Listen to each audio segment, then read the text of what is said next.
Halo Sensikers, kembali berjumpa bersama saya Denny Darko. Tidak ada yang namanya misteri, yang ada adalah tanda-tanda ini yang kita semua coba untuk mengerti.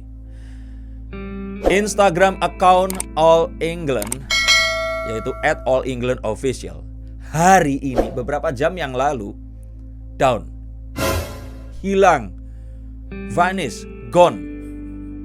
Apakah ulah-ulah kalian semua? Ini sesuatu yang luar biasa karena ya, menurut kita semua warga Indonesia yang mengetahui cerita ini, kita diperlakukan gak adil. Nah, ceritanya gimana? Untuk kalian semua yang selama ini hidup di goa, yang kalian selama ini gak dapat sinyal, yang selama ini paket datanya miskin, gak sanggup beli paket data, nih saya ceritain. Jadi setelah mendaratnya kontingen Indonesia dari Istanbul menuju ke Birmingham, UK atau Inggris, mereka akhirnya melakukan satu pertandingan. Maksudnya melakukan pertandingan mereka. Dan setelah melewati PCR yang negatif, mendarat pun negatif, mereka terus kemudian bertanding di sana. Setelah 12 jam atau 1 kali 24 jam, mereka ini di karantina dulu dan akhirnya melakukan pertandingan. Bahkan beberapa ganda pasangan dan ada satu tunggal ya kalau nggak salah, itu sudah melaju ke babak kedua. Tiba-tiba official dari All England ini tadi mengatakan kalau kontingen Indonesia ini saat penerbangan ini melakukan kontak dan terdeteksi berkontak dengan satu orang yang diindikasi positif COVID-19. Sehingga seluruh official yang berjumlah 24 orang ini harus dikarantina. Sehingga kalau dikarantina selama, ini katanya 10 hari dari 20 hingga 10 hari hingga tanggal 23 Maret nanti, artinya ya mereka nggak bisa mengikuti pertandingan dan otomatis didiskualifikasi atau di walkoutkan dari pertandingan All England ini. Nah, langsung ini menuai beragam pendapat, tapi mostly itu mereka protes. Protesnya adalah kenapa kok setelah bertanding baru dinyatakan positif, dan banyak hal yang lain. Tapi ya udah, nggak lama-lama, yuk kita akan lihat dari kartu ini sebenarnya apa sih yang terjadi. Apakah benar ada konspirasi di pertandingan All England ini terhadap kita, kontingen dari Indonesia? Kita akan langsung tahu, dan apakah apa yang kalian lakukan ini bisa dibenarkan? Yuk kita langsung lihat, dan nggak pakai lama, ini adalah kartu yang pertama. Oke, kejadian ini lagi dan lagi terjadi. Bukan masalah diskriminasinya, tapi betapa kuatnya netizen Indonesia ini menunjukkan sepak terjangnya. Terakhir sih Dayana. Oke, terus sebelumnya lagi banyaklah, kalian lihat aja bagaimana Indonesia ini berhasil Gotham Chess itu, dan banyak yang lainnya. Tapi ya, ini menunjukkan kalau memang kita semua itu bersatu, nasionalismenya ini memang tinggi. Dan ini kejadian bukan pertama juga bahwa kita semua akhirnya didiskualifikasi dalam kejadian seperti ini yang kayaknya nggak adil. Tapi oke, kita nggak mau bahas itu. Yang kita mau lihat di sini adalah sepertinya memang ada tujuan tersembunyi yang ada di sini. Kenapa? Karena ini terlalu visi, terlalu berbau aroma yang nggak sedap. Anehnya adalah saat mereka itu terbang dan mendarat, setelah di karantina selama 24 jam, mereka ini masih dibolehkan ikut pertandingan. Dan saat pertandingan itu selesai, ya otomatis kan orang-orang yang ada di pertandingan berarti berkontak juga dong. Nah, mereka kan harusnya kena juga. Kenapa nggak terus ini dipermasalahkan? Kenapa kok terus kemudian hanya Indonesia yang akan dikarantina? Dan ini adalah sesuatu yang mereka ini nggak transparan dan nggak adil kalau saya bilang. Nah, nggak adilnya kenapa? Karena nggak adilnya ini ada salah satu atlet Turki yang terus kemudian satu pesawat juga itu dibolehkan ikut bertanding. Saya akan bahas nanti. Dan nggak transparannya adalah mereka ini All England ini atau World Badminton Foundation, WBF ya atau apa, itu mengatakan bahwa mereka ini nggak bisa apa-apa karena mereka harus mengikuti hukum yang berlaku di Inggris. Kan nggak masuk akal. Nah, kalau memang ini sudah terjadi, kenapa nggak di hold dari awal mereka ini? Kenapa dibiarkan ikut dulu? Dan ini jadi permasalahan karena ya ini semua diberitakan juga hanya melalui email. Menerima email itu 20 dari 24 peserta yang ada, dan otomatis ya itu mendiskualifikasi mereka karena ya sampai tanggal 23 nanti, 3 hari lagi, itu mereka nggak boleh ikut pertandingan. Kan nggak mungkin. Bahkan sebenarnya beberapa diantaranya menang dan melaju ke babak yang berikutnya. Dan kalau saya pikir di sini jelas-jelas ini ada satu kayaknya ada satu permainan, ada sesuatu yang nggak terjadi sesuai dengan kenyataannya. Karena ada atlet dari Denmark, Thailand, dan India, ini jumlahnya ada 7 orang. mereka ini terindikasi positif COVID-19. Sampai akhirnya mereka dites, dan setelah dites melewati 1 malam mereka mendadak jadi negatif. Kan aneh. Kenapa Indonesia diperlakukan begitu sehingga nggak bisa ikut? Tapi ini kalau saya bilang apakah ini persemakmuran dari mereka, dari Inggris? Thailand sih enggak. Tapi ya saya pikir sih ini sesuatu yang jadi enggak, kita jadi mempertanyakan, kita jadi melihat ke arah yang kalau sulap itu kayak ini mencurigai ada trik yang dilakukan, ada sesuatu yang nggak pas gitu loh. Dan kalau saya pikir ini harusnya lawannya terpapar juga, karena kan ini sesuatu yang nggak bisa dihindari. Dalam satu pesawat ada yang COVID, harusnya semua kena, Turki enggak. Nah kalau ternyata pun mereka ini tanding terus ketemu dengan banyak kontingen yang lain, otomatis kan mereka terpapar juga. Kenapa mereka nggak dikarantina juga? Kedua, ketiga, nah kalau memang ternyata udah negatif, kenapa tiba-tiba mereka jadi positif dan ini nggak dipaparkan dengan baik? Berita ini tadi itu nggak dikomunikasikan oleh mereka, sehingga wajar kalau tiba-tiba seluruh Indonesia langsung mengkomen dan mungkin mereport, Instagramnya turun dan poof, gone begitu saja. Dan ini sebenarnya kalau kita lihat ketidakadilan dunia barat yang sudah terjadi sekian lama. Loh kenapa? Coba pikir baik-baik. Misalkan pertandingan basket, kenapa kita Indonesia nggak akan menang? Ya postur kita kecil-kecil menghadapi mereka yang tinggi gede. Bola basket kenapa harus dibuat sebesar itu? Kenapa nggak boleh dibuat lebih kecilan lagi sehingga kita bisa mengontrol dengan lebih mudah? Itu mungkin pemikiran saya saja. Tapi ada juga satu konspirasi yang mengatakan bahwa dulu sekali itu bola pingpong, ingat kan warnanya putih. Itu ternyata berubah jadi kuning karena setelah adanya penelitian bahwa pupil orang Asia, especially China, itu ternyata menangkap gerakan lebih cepat ke sesuatu benda kecil yang berwarna putih, sehingga akhirnya dirubah warnanya menjadi kuning agar bisa menekan kemenangan. Badminton, tenis meja itu kan selalu Chinese, dan kalaupun orang Indonesia yang Chinese descendant gitu loh.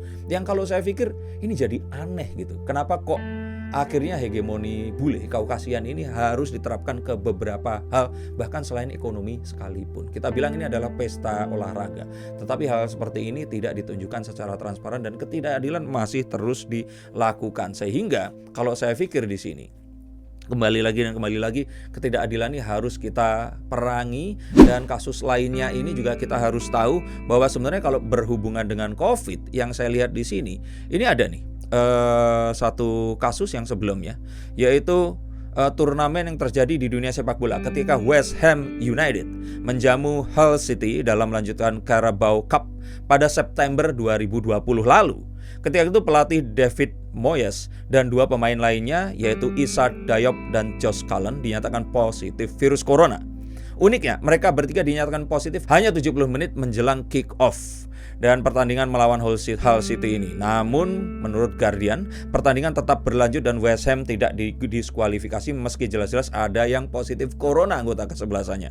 Mungkin kalian semua bisa berpendapat kalau ini kan sepak bola, kalau bulu tangkis ceritanya beda walau sama-sama di Inggris. Tapi tenang, menurut Badminton Talk ternyata ada fakta mengejutkan lain di turnamen All England. Nah, bahkan ini yang atlet Turki ini tadi, Neslihan Yigit, masih bisa main. Faktanya dalam pesawat yang sama dengan virus orang-orang Indonesia, orang yang positif virus corona, ini bukan orang Indonesia ya. Dan tim bulu tangkis Indonesia yang katanya berkontak ini tadi, ada pebulu tangkis Turki Neslihan Yigit. Dengan kata lain, jika mengacu pada perintah dan pemerintahan Inggris dan sikap BWF, seharusnya tunggal putri Turki ini juga wajib jalani isolasi 10 hari juga. Tapi ternyata hingga berita ini dipublikasi, ini beritanya hari ini, Neslihan Yigit masih dijadwalkan bisa bertanding melawan Akane Yamaguchi dari Jepang di babak All England hari ini. Jadi kalau mau adil, harusnya si Mbak Yigit ini tadi itu benar ya, cewek ya, saya juga harus diminta mundur dari All England 2021. Nah, tapi kenapa kok begini gitu loh. Nah, ini adalah satu hal yang menunjukkan ketidakadilan ini semakin terlihat. Dan mengingat ini, kita harus tahu bahwa saat ini itu kayaknya memang virus corona ini ditujukan kepada sesuatu yang lain. Saya ingat, saya dulu kuliah di ITB itu sekitar tahun 2000-an. Itu marak adanya pembajakan software program komputer.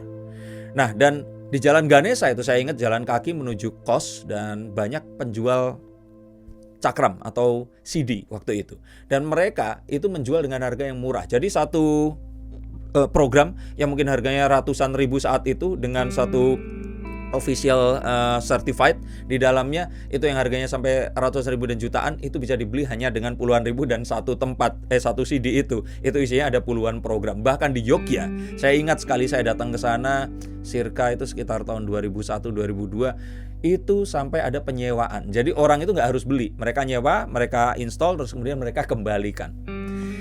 Zaman itu zaman dimana semua orang bisa melakukan sesuatu, dan berimbas 5-10 tahun kemudian di sekitar tahun 2010-an, orang-orang ini jadi banyak yang mengaku bisa desain, mengaku bisa akuntansi, bisa melakukan banyak hal yang karena mereka belajar secara otodidak hal-hal ini tadi. Nah, sampai akhirnya saya pikir sih ini dunia barat yang selalu ketakutan melihat dunia timur yang mulai bertumbuh, terutama China ya. Mereka akhirnya melakukan banyak hal, melakukan sertifikasi, keluarlah ISO, keluarlah certified apa dan sebagainya. Gunanya apa? Untuk menghalangi orang-orang ini tadi berkembang. Itu menurut saya. Dan ini semua berkembang terus-menerus sehingga memang era sertifikasi ini masih akan tetap ada. Tapi era sertifikasi menimbulkan permasalahan yang baru saat badan-badan sertifikasi ini muncul dengan berbagai rupa, dan akhirnya cara satu-satunya adalah dengan mensertifikasi dengan kematian itu tadi. Kalau Anda belum diinjeksi dengan vaksin, maka Anda belum certified. Tapi yowes lah, yuk kita ikuti kegilaan ini, kita tetap divaksin. Karena apapun ini, saat ini pun terjadi, kita melihat bahwa ketidakadilan itu masih dipertontonkan. Saat sampai di sana, dengan gampang mereka bilang ini COVID, ini enggak. Dan kalaupun COVID masih terus bertanding, yang enggak jelas-jelas enggak COVID, ini dibiarkan di karantina. Ini doesn't make any sense. Nah, maka dari itu kita harus tahu bahwa kita sedang menuju ke sana. Melawan ketidakadilan ini, kita harus tetap mandiri. Kita harus tetap bisa memberikan banyak hal positif dalam kehidupan kita, dan kita harus tidak selalu bergantung pada orang lain. Ini menunjukkan bahwa kalau kita empower, memiliki sesuatu yang dibutuhkan, maka kita akan memiliki nilai tawar dan kekuatan untuk membuat orang lain ini bertekuk lutut dan tidak memperlakukan banyak hal semau mereka kepada kita.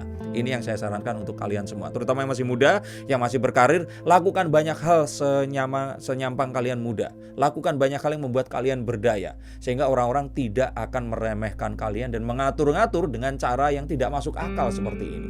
Ini adalah satu hal yang harus kalian waspadai. Satu hal yang masuk ke generasi sekarang ini adalah sesuatu yang penting, dan hati-hati dengan hal ini tadi. Nah, maka dari itu kita selaku bangsa Indonesia harus selalu waspada.